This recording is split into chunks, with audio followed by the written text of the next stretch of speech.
Viewers, आज एक बहुत ही प्यारी और ख़ूबसूरत सी दुआ आपके साथ शेयर करने वाली हूँ। दुआएं तो जनाब होती हैं तमाम ही खूबसूरत और हसीन और हमारी ज़िंदगियों में जनाब रंग भरती हैं और हमें खुशियाँ देती हैं।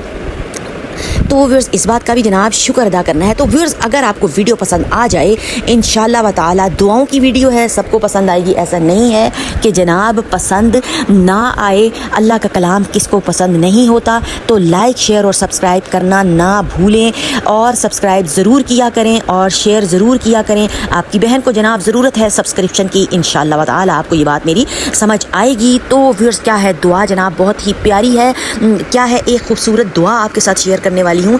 एहतराम, कदर और मोहब्बत, जो कि आजकल के दौर में आप सब देख रहे होंगे कि हर बंदा जो है वो एक अपना ही रवैया, जिसको एटीट्यूड कहते हैं, लेकर फिर रहा है और अजीबो गरीब सी उसने एक औरा सा बनाया होता है अपने